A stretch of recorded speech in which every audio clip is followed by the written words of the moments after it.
BNP খুব দ্রুত আওয়ামী লীগ হওয়ার চেষ্টা করছে, কিন্তু এই বিষয়ে আসলে তাদের সামর্থ্য, ক্যাপাবিলিটি, কোয়ালিটি কোনোটাই আওয়ামী লীগের কাছাকাছি নাই। খুনি হাসিনাকে আশ্রয় দিয়েছে ভারত, শহীদ ওসমান হাদির হত্যাকারীদেরকে আশ্রয় দিয়েছে ভারত।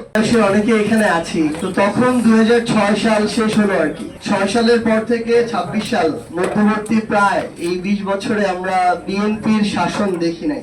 বিএনপি কেমন, কিভাবে তারা দেশ চালায়, সরকার পরিচালনা করে, এগুলো আমরা আওয়ামী লীগের মুখে শুনেছি, এগুলো আমরা মিডিয়ার কল্যাণে শুনেছি, এগুলো আমরা বিভিন্ন বইয়ে পড়েছি। কিন্তু সবসময় একটা জিনিস মনে হতো আর কি, যে আজকে থেকে 3, 4, 5 বছর আগে যে বাংলাদেশের বড় দুইটা রাজনৈতিক দল তো তখন আওয়ামী লীগ এবং বিএনপি ছিল, তো মনে হতো যে একটা রাজনৈতিক দলের শাসন আমল তো নিজের জীবদ্দশায় অনেক দেখলাম, আরেকটা দেখার সৌভাগ্য হবে কিনা, হলে আসলে তুলনা করা যেত যে কে তুলনামূলক ভালো। কিন্তু এখন দিনে দিনে বিএনপি তাদের কাজের মধ্য দিয়ে এটা প্রকাশ করছে যে তাদের যে আসলে অবস্থা, এই অবস্থা এটা তুলনা করার না যে কে কার চেয়ে ভালো, বরং এটা তুলনা করা কিছুটা যেতে পারে যে কে কার চেয়ে বেশি খারাপ। আমরা সেদিন সংসদে একটা অপচেষ্টা দেখেছি এবং এই অপচেষ্টার একটা ডকুমেন্ট ও ভিডিও আকারে পরবর্তীতে সামনে এসেছে।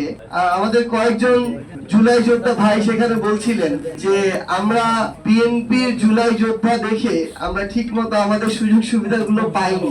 এর মধ্য দিয়ে আরেকটা জিনিস আবার এসেছে, যেটা সোশ্যাল মিডিয়া একটু ভিন্নভাবে প্রকাশ করা হচ্ছিল, যে জুলাই যোদ্ধা এবং শহীদ পরিবারের সাথে জুলাইয়ের নেতৃত্ব দানকারীদের বাট বিতণ্ডা। পরক্ষণে ওই ভিডিওটা যখন আসে তো আমরা বুঝতে পারি যে বিএনপির চিন্তা ভাবনা এবং চেষ্টাটা এখন এতটাই অপচেষ্টার দিকে গিয়েছে যে বিএনপি পন্থী কিছু সিলেক্টিভ জুলাই যোদ্ধাকে আমন্ত্রণ জানিয়ে তাদের সাথে অন্য রাজনৈতিক দলের কিংবা এনসিপি কিংবা বিরোধী দলের নেতৃবৃন্দদের একটা অস্বস্তিকর পরিবেশ তৈরি করার পর্যন্ত তারা হীন চেষ্টা করছে সংসদের মতো জায়গায়। এবং আমরা আমাদের জায়গা থেকে দেখলাম যে আমাদের প্রতিমন্ত্রী, স্থানীয় সরকারের প্রতিমন্ত্রী, যাকে আমাদের মাননীয় প্রধানমন্ত্রী জনাব তারেক রহমানের বিভিন্ন বিশেষণে বিশেষায়িত করা হয়, তো তিনি তার জায়গা থেকে যখন বলেন প্রফেসর ডক্টর মোহাম্মদ ইউনূস লন্ডনে গিয়ে নির্বাচনের যে ট্রফি, জুলাইয়ের যে ট্রফি, সেটা জনাব তারেক রহমানকে দিয়ে নির্বাচনের তারিখ নিয়ে এসেছেন। তো আমরা যে নির্বাচন পরবর্তী সময়ে কিছু আশঙ্কা প্রকাশ করছিলাম, নির্বাচন ইঞ্জিনিয়ারিং এর ডিপ স্টেট, কিংবা একটু আগে ম্যাম বললেন যে দেশের এবং দেশের বাইরের কিছু অংশের প্রভাবে তাদের মন মতো করে সরকার গড়ার এবং ওই মেজরিটি দেওয়ার, এটা সম্ভবত আমাদের প্রতিমন্ত্রী সাহেব মানে নিজেদের মধ্যকার একটা আলাপ আলোচনা ভেবে তিনি মুখ ফুসকে বলে ফেলেছেন।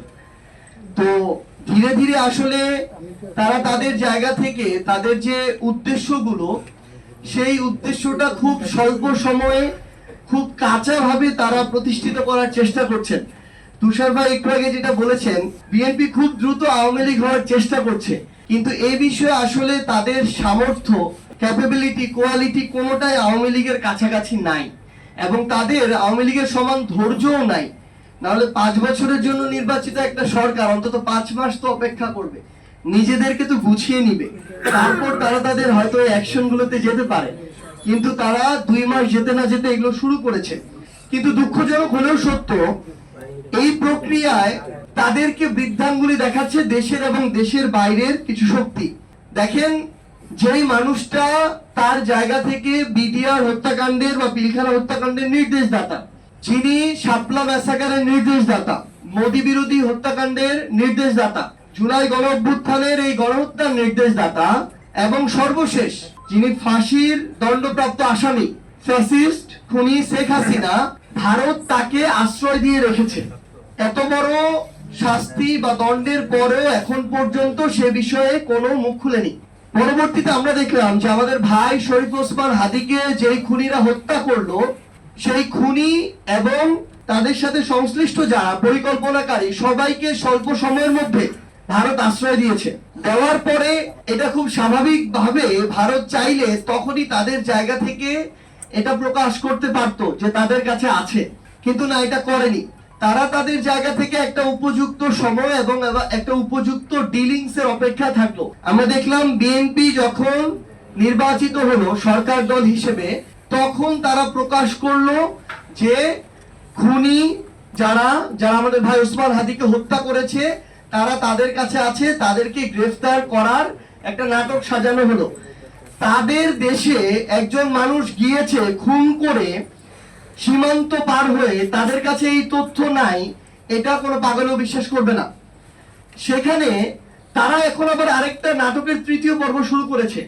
ওই অপরাধীদেরকে তারা গ্রেফতার করলো, এরপরে বাংলাদেশের সরকারের সাথে যে কোনো প্রক্রিয়া যত দ্রুত সম্ভব তাকে তো বাংলাদেশের কাছে হস্তান্তর করার কথা। তিনি যে হত্যাকাণ্ড ঘটিয়েছেন এটা বাংলাদেশে, তার তিনি নাগরিক বাংলাদেশে, তার অপরাধ বাংলাদেশে, ঘটনাস্থল সবকিছু বাংলাদেশে, অথচ এখন নাকি সেখানে জিজ্ঞাসাবাদ, রিমান্ড, বিচারিক প্রক্রিয়া শুরু করার একটা নাটক মঞ্চায়ন করা হচ্ছে। এবং আমরা আসলে জানি না যে আবার কিসের বিনিময়ে আমাদের বিএনপি সরকার কি দিয়ে কখন তাকে বাংলাদেশে নিয়ে এসে তার বিচার নিশ্চিত করবেন। এখানে গুরুত্বপূর্ণ একটা বিষয়, আজকে বাংলাদেশের পররাষ্ট্রমন্ত্রী ভারতে গিয়েছেন বাংলাদেশের সাথে ভারতের সম্পর্ক স্বাভাবিক করার উদ্দেশ্যে। খুনি হাসিনাকে আশ্রয় দিয়েছে ভারত, শহীদ ওসমান হাদির হত্যাকারীদেরকে আশ্রয় দিয়েছে ভারত, বিগত 16 বছর বাংলাদেশের উপরে আধিপত্য চালিয়েছে ভারত, বিগত পুরো সময় আওয়ামী লীগকে ব্যবহার করে বাংলাদেশ থেকে নিজের স্বার্থ হাসিলের সকল পায়তারা চালিয়েছে ভারত। সেখানে সম্পর্ক স্বাভাবিকের প্রক্রিয়া কিংবা সেই কার্যক্রম তো তাদের উদ্যোগ নেওয়ার কথা, তাদের আসার কথা ছিল। তা না করে আমরা দেখি যেই বর্তমান পররাষ্ট্রমন্ত্রী এর আগে তারেক রহমানের সাথে বসার বা ডক্টর ইউনূসকে বসিয়ে দেওয়ার উপহার স্বরূপ বর্তমানে পররাষ্ট্র মন্ত্রণালয় পেয়েছেন, তিনি আবার সম্পর্ক স্বাভাবিক করতে গিয়েছেন। তো আমাদের আসলে আশঙ্কা হয়, কারণ তিনি যখন যেখানে গিয়েছেন তিনি দিয়ে এসেছেন, কখনো নিয়ে আসতে পারেন নাই। তো সেই জায়গা থেকে আজকে তিনি যখন গিয়েছেন, তিনি নিয়ে আসার আগে তাকে তার হাতে একটা জিনিস দেয়া হয়েছে কি, আমার এক বাংলাদেশি ভাইয়ের লাশ। আজকে লালমনিরহাটের পাটগ্রামে বিএসএফ এর গুলিতে আমার আরেকজন বাংলাদেশি ভাইকে হত্যা করা হয়েছে, যখন বাংলাদেশের পররাষ্ট্রমন্ত্রী ভারতের পররাষ্ট্রমন্ত্রীর সাথে মিটিং করছেন। তো এভাবে হচ্ছে সম্পর্ক আমাদের স্বাভাবিক হবে। তো আমরা আমাদের জায়গা থেকে আসলে বিএনপিকে এবং তার সংশ্লিষ্ট সবাইকে একটা জিনিস আহ্বান করি, এখন যারা 8 বছর 10 বছর বয়সে ক্লাস 3, 4, 5-এ পড়ে, সেটা থেকে শুরু করে বাংলাদেশের 60-70 বছর প্রত্যেকটা বছরের বা বয়সের মানুষ জুলাই অভ্যুত্থানে রাস্তায় নেমেছিল। বলে যে একটা জেনারেশন অভ্যুত্থান করলে পরের জেনারেশন করে না। আপনাদের কপালে শনির দশা এই কারণেই যে এই অভ্যুত্থানে একসাথে 3টা প্রজন্ম হাতে হাত রেখে রাস্তায় নেমেছিল। কোন একটা প্রজন্ম যদি 1-2 বছর পরে অংশগ্রহণ না করে, আরো 2টা প্রজন্ম অপেক্ষা করে আছে নব্য কোনো স্বৈরাচার তৈরি হলেই তাদের পতন ঘটানোর জন্য। তো আমরা আমাদের পরিশেষে আমরা আমাদের কর্মসূচিটা ঘোষণা করতে চাই। তার আগে একটা কথা শুধু বলি, সংসদে আমাদের অর্থমন্ত্রী ঋণ খেলাপিদের তালিকা প্রকাশ করলেন 20 জনের। এর মধ্যে আমরা দেখলাম 10 থেকে 11 জন হচ্ছে এস আলম গ্রুপের। এনসিপি দলগতভাবে এবং 11 দলীয় ঐক্যর সঙ্গী হিসেবে সেই ঐক্যের সাথেও একই সাথে আমরা আমাদের কার্যক্রম চালিয়ে যাব। আগামীকালকে থেকে আমরা প্রথমে গণসংযোগ কর্মসূচি শুরু করছি। আমরা লিফলেট তৈরি করেছি বাংলাদেশের প্রত্যেকটা মানুষের কাছে।